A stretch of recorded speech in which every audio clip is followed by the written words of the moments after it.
নমস্কার বন্ধুরা, সবাই কেমন আছো? আশা করছি সবাই ভালো আছো, সুস্থ আছো। আমি পারমিতা নতুন একটা ব্লগ নিয়ে তোমাদের কাছে চলে এসেছি।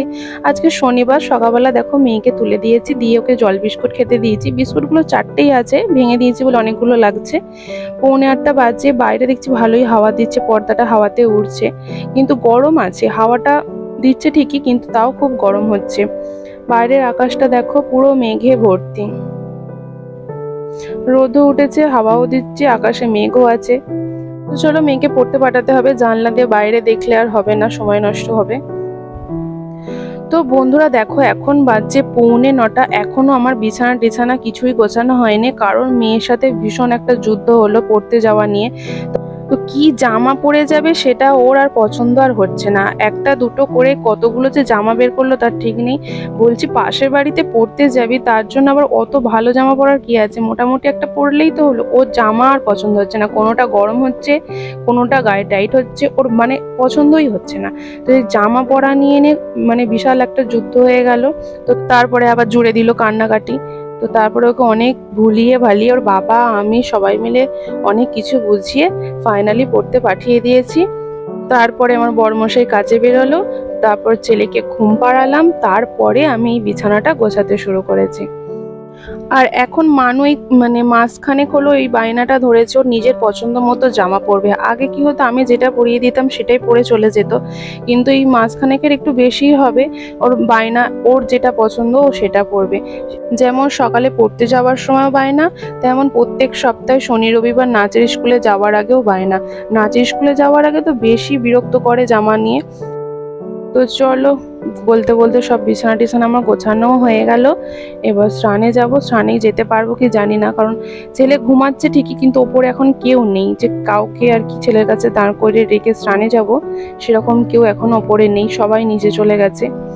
তো দেখি কাকে ফাঁকা পাই। তো দেখো ফাইনালি আমার স্নান কমপ্লিট হয়েছে। আজকে স্নান করতে করতে অনেক বেলা হয়ে গেছে, টিফিন খাওয়ার পর আমি স্নানটা করেছি, তাও অনেক দেরি করে। আর এখানেও দেখো মানুকে স্নান করিয়ে দিয়ে ওকে ড্রয়িং খাতা দিয়ে বসিয়ে দিয়েছি। যে একদম খেলবি না, ওখানে খেললে এখন এত ঘেমে যায় না, পুরো চুল টুল ভিজে যায়। তো সেই জন্য ওকে আঁকার খাতা দিয়ে বসিয়ে দিয়েছি, আমি বসে বসে এইটা কমপ্লিট কর। আর এখন দেখো 11টা বাজতে 5 মিনিট বাকি, গপুকেও স্নান করাবো, ওর জন্য জল গরম বসিয়েছি। তো চলো, জল গরম হয়ে গেছে, গপুকে এবার স্নানটা করিয়ে দিই। তো ওর জন্য দেখো তেল আর ডেটলটা নিতে যাচ্ছিলাম, তারপর মনে পড়ে গেল যে ওর তো ভ্যাকসিন হয়েছে, এখন তো প্লেন জল দিয়েই স্নান করাতে বলেছে, সেই জন্য আবার রেখে দিলাম। তো বন্ধুরা দেখো, এখন ঘড়িতে বাজে কটা, কটা বাজে উল্টো ঘড়িটা দেখালাম, আমি নিজেও বলতে পারছি না কটা বাজে। তো যাই হোক, আমাদের দুপুরে খাওয়া দাওয়া মিটে গেছে, মানু আর আমি একসাথে খেয়ে পড়ে চলে এসেছি। এসে মাছকে দেখো খেতে দিয়ে দিয়েছি। আমাদের না যে ছোট ছোট মাছগুলো কিনেছিল সবগুলো মারা গেছে, আর একটা মানে আছে, তারপর সব মারা গেছে। মাছগুলো কেন যে মারা গেল কি জানি। আর অ্যাকোয়ারিয়ামটাও দেখো পুরো একদম ঘোলা হয়ে নোংরা হয়ে গেছে, মাছ মরে গেলেই অ্যাকোয়ারিয়াম ঘোলা হয়ে যায়। তো চলো ছেলে মেয়েকে আর তাড়াতাড়ি ঘুম পাড়িয়ে দিই, মেয়ের আবার বিকালবেলা নাচের স্কুল আছে। তো বন্ধুরা দেখো, এখন বাজে এই 3:40, আমার মেয়ে ঘুম থেকে উঠে গেছে, আদিত্য উঠে গেছে, তো ওরা নাচের স্কুলে যাবে। তো মানুকে আমি বললাম জামা নিয়ে সকালবেলা প্রচুর ঝামেলা করেছিস, এখন নিজে থেকেই বলে দে কোনটা পরবি। তো এই প্যান্ট আর এই জামাটাও বের করেছে, এটা পরেই ও যাবে। তো দেখো মানুকে সুন্দর করে সাজুগুজু করে রেডি করে দিয়েছি, যদিও সানগ্লাসটা আমি পরাইনি, ও নিজে থেকে নিয়ে পড়েছে। তো বাইকে করে সামনে বসলে না চোখে ধুলোবালি লাগে বলে ওই জন্য সানগ্লাসটাও নিয়ে যায়। তো অনেকগুলোই আছে, তো আজকের ওর এইটা পছন্দ হয়েছে, তো সেই জন্য আগে থেকে পরেই আয়নার সামনে ঢং করছে। তো চুলটা দেখো আমি একটু অন্যরকম করে বেঁধে দিয়েছি।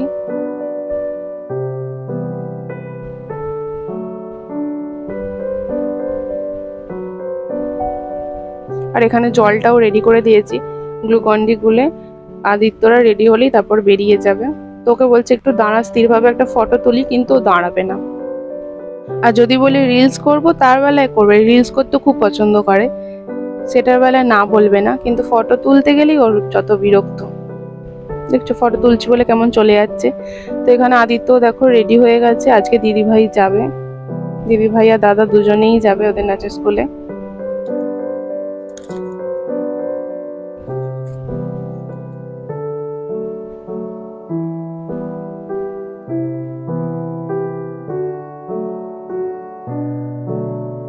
তো তারপরে দেখো মানুদের নাচের স্কুলের একটু ভিডিও তোমাদের সাথে শেয়ার করলাম, সবাই মিলে প্র্যাকটিস করছে।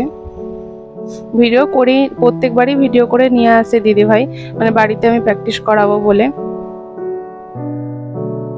আর এমনিতেও স্যার বলে ভিডিও করে নিয়ে যেতে, যাতে ভুলে না যায় বাড়িতে গিয়ে।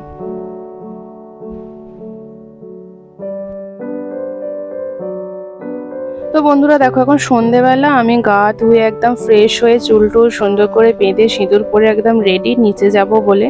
তো এখন আমি মাঝে মাঝে নিচে যাই, যেমন দুপুরবেলা ভাত খেতে যাই, তারপর সন্ধেবেলাটা একটু নিচে যাই টিফিন খেয়ে তারপরে উপরে আসি। আর গপু দেখো ঘুমাচ্ছেই না, মানে উঠেছে ও সেই 4:30-র সময়, তখন থেকে জেগেই আছে। তো নিচে যাব, নিচে গিয়ে ঘুমের জন্য ডিস্টার্ব করবো। আর ওদিকে দেখো শ্রেয়া আয়নায় দাঁড়িয়ে দাঁড়িয়ে আমার ভিডিও করা দেখছে। তো আমি মুড়ি খেয়ে তো অনেকক্ষণই ওপরে চলে এসেছি, এখন দেখছি মানুষ নাচের স্কুল থেকে চলে এলো। তো ওকে দেখো গাটা একটু ধুয়ে দিয়েছি, গাটা ধুয়ে গরম হচ্ছে বলে একটু খালি গায়ে দাঁড়িয়ে আছে, বলছে একটু হাওয়াটা খেয়ে নি তারপর জামা পরবো। তারপরে এদিকে দেখো আমার বড়মশাইও কাছ থেকে চলে এসেছে, আজকে শনিবার তাড়াতাড়ি চলে এসেছে। তো এই বুড়োদের মতো এই জামাটা পরেছে বলে আমি বলছি এই বুড়োদের মতো জামাটা কেন পরো। তো জামাটা নিয়ে কাহিনী শোনো। বাজার কলকাতা থেকে জামাটা কিনেছিল কত বছর আগে,